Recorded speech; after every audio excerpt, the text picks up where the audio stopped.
Hello friends, welcome to mechanical tech Hindi. Friends, आज के time पे पैंडेमिक के वजह से इंडिया में डोर स्टेप सर्विसिंग का चलन बहुत तेजी से बढ़ गया है और ये जो बाइक है ये है Royal Enfield classic 350 BS6 signals edition. ये मेरे कज़न की बाइक है और कज़न को इस बाइक का थर्ड सर्विसिंग कराना था, तो हमने प्लान किया कि इस बार हम लोग डोर स्टेप सर्विसिंग कराकर देखते हैं और ये जानने की कोशिश करते हैं कि क्या सच में डोर स्टेप में बाइक्स वगैरह की बेहतर सर्विसिंग हो पाती है कि नहीं हो पाती है। और इसके लिए हमने रॉयल एनफील्ड के ऑथोराइज सर्विस सेंटर से ही टेक्नीशियन को बुक किया। अब देखिए, आगे इस वीडियो में आपको एक एक करके बताऊंगा कि सर्विसिंग के वक्त टेक्नीशियन ने कौन कौन सा काम किया, वो कौन से ऐसे काम थे जो टेक्नीशियन के द्वारा जो डोर स्टेप सर्विसिंग में नहीं किया जा सका और क्यों नहीं किया जा सका। साथ ही मैं आपको यह भी बताऊंगा कि सर्विसिंग में कितना पैसा लगा और फाइनली मैं आपको यह भी बताऊंगा कि मेरे अकॉर्डिंग क्या डोर स्टेप सर्विसिंग कराना सही है या फिर गलत है। तो वीडियो को पूरा देखें और अगर आप चैनल पे नए हो तो चैनल को सब्सक्राइब भी जरूर कर ले। फ्रेंड्स, टेक्नीशियन ने सबसे पहले इंजन ऑयल ड्रेन बोल्ट को खोल दिया ताकि इंजन ऑयल, जिसे बहुत से लोग मोबिल भी कहते हैं, वो इंजन से बाहर निकल सके। इसके बाद टेक्नीशियन ने क्लच साइड का जो ड्रेन बोल्ट है उसे भी खोल दिया ताकि उस साइड से भी जो इंजन ऑयल है वो कंप्लीटली इंजन से बाहर आ सके। इंजन ऑयल के ड्रेन होने के बाद टेक्नीशियन ने ऑयल फिल्टर को चेंज किया। इसके लिए उन्होंने सबसे पहले तो जो ऑयल फिल्टर है पुराना वाला उसे बाहर निकाल दिया और मैं आपको बताना चाहूंगा कि मैक्सिमम टाइम पे यही देखा जाता है और ये रिकमेंडेड भी होता है कि अगर आप अपने बाइक, स्कूटर या दूसरी किसी भी गाड़ी का जो इंजन ऑयल है उसे कंप्लीटली चेंज कर रहे होते हो तो आपको ऑयल फिल्टर को भी चेंज कर देना चाहिए, क्योंकि जो ऑयल फिल्टर है उसका काम यही होता है कि इंजन ऑयल में जितनी भी गंदगी वगैरह है उसे वो फिल्टर करते रहता है, उसे वो क्लीन करते रहता है और इससे जो ऑयल फिल्टर है वो खुद भी जाम हो जाता है। तो ऑयल फिल्टर नया जो है उसे लगा देना सही होता है और यही टेक्नीशियन ने भी किया, उसने ऑयल फिल्टर को नया लगा दिया। ऑयल फिल्टर चेंज करने के बाद बारी था फ्रेश इंजन ऑयल को इंजन में डालने का। कंपनी रिकमेंड करती है 15W50 का इंजन ऑयल, जो कि टेक्नीशियन अपने साथ लेकर आया था और उसने 250 ml यानी कि 2 लीटर 300 ml इंजन ऑयल, जो फ्रेश इंजन ऑयल है, उसे इंजन में डाल दिया।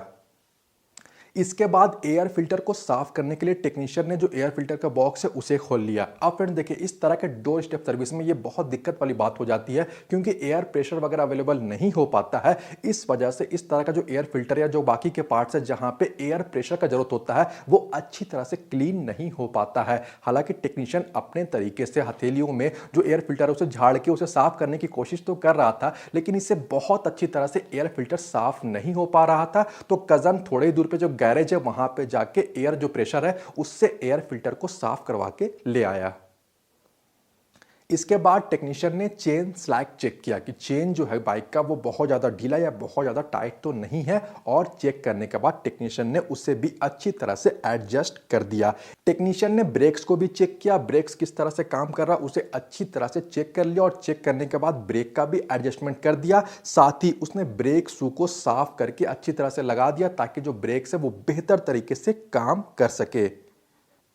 इसके बाद टेक्नीशियन ने जो क्लच केबल है उसका स्लैग चेक किया कि जो क्लच केबल है वो किस तरह से काम कर रहा है, क्योंकि फ्रेंड जो क्लच प्ले है वो अगर सही रहेगा तो आपके बाइक में एक तो क्लच है वो बेहतर तरीके से काम करेंगे, साथ ही जो आप अपने बाइक में गियर को शिफ्ट कर रहे हो, न्यूट्रल में शिफ्ट कर रहे हो, वो भी बेहतर तरीके से काम हो पाएंगे। तो उसने भी यहाँ पे जो क्लच प्ले है उससे अच्छी तरह से सेट कर दिया। साथ ही फ्रेंड्स, इस बाइक में आप देख रहे हो कि मिरर नहीं लगा हुआ है। मैंने कजन को भी समझाया, मैं आप लोगों से भी कहना चाहूंगा कि प्लीज आप लोग अपने बाइक्स में मिरर्स का जरूर से यूज करें क्योंकि सेफ्टी के लिहाज से वो बहुत ज्यादा इंपॉर्टेंट है।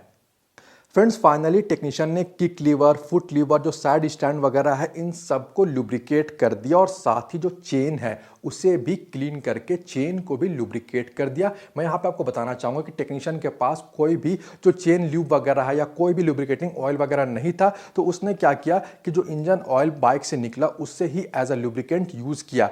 तो फ्रेंड्स, इस बाइक के थर्ड सर्विसिंग के टाइम डोर स्टेप पे टेक्नीशियन के द्वारा इतने ही काम किए गए।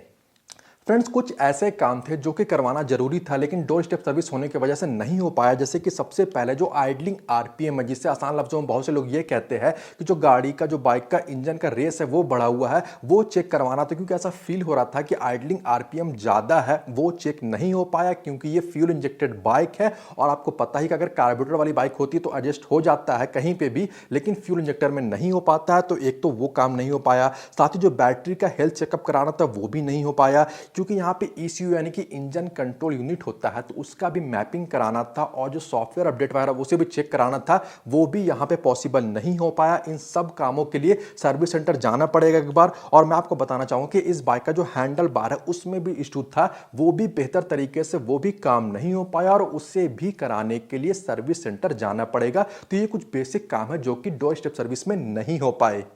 फ्रेंड चलिए अब मैं आपको बता देता हूं कि जो डोर स्टेप सर्विस कराने में कितने पैसे लग गया। अब चूंकि ये थर्ड सर्विस था जो कि as a free service count होता है रॉयल एनफील्ड में, तो लेबर चार्ज 1 रुपया भी नहीं लगा। अब जो पार्ट्स चेंज हुए उसी का पैसा लगा। इंजन ऑयल जो कि 2300 ml डाला गया उसका 897 रुपये लगा। साथ ही ऑयल फिल्टर चेंज हुआ और ऑयल फिल्टर का 76 रुपये लगा। तो इस तरह से डोर स्टेप सर्विस जो कि एज अ फ्री सर्विस ही काउंट हो रहा है, उसके लिए टोटल 973 रुपये पे करने पड़े।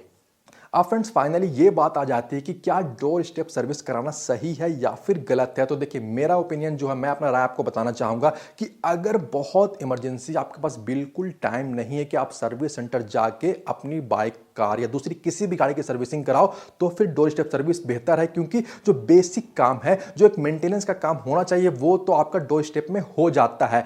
लेकिन अगर आप लॉन्ग टर्म में देखें या फिर एक बेहतर सर्विसिंग को सोचो, तो फिर मैं आपको बिल्कुल भी रिकमेंड नहीं करने वाला हूं कि आप डोर स्टेप सर्विसिंग कराओ। आप किसी भी टाइम पे बुकिंग करा के, आजकल बुकिंग सिस्टम भी होता है, तो बुक करा के भी आप ऑथोराइज सर्विस सेंटर में जाके या फिर लोकल गैराज में आप कराते हो, तो वहां पर जाके ही आप सर्विसिंग कराओ, तो ज्यादा बेहतर तरीके से सर्विसिंग हो पाता है, जो कि मैंने इस सर्विस में नोटिस किया है। तो फ्रेंड्स आज की इस वीडियो में इतना ही। उम्मीद है कि आज का ये वीडियो आपको पसंद आया होगा। वीडियो अच्छा लगा हो तो वीडियो को लाइक और शेयर जरूर कर दे। वीडियो के बारे और चैनल के बारे में अपनी राय आप मुझे कमेंट करके जरूर बताएं। इसके अलावा अगर आप चैनल पर नए हो या अभी तक आपने चैनल को सब्सक्राइब नहीं किया, तो प्लीज चैनल को सब्सक्राइब कर ले और बेल आइकन को भी दबा ले, ताकि आने वाले इंपॉर्टेंट वीडियोस के अपडेट आपको नोटिफिकेशन के थ्रू मिलते रहे। मिलते हैं अगले वीडियो में। Thanks for watching this video. Good bye.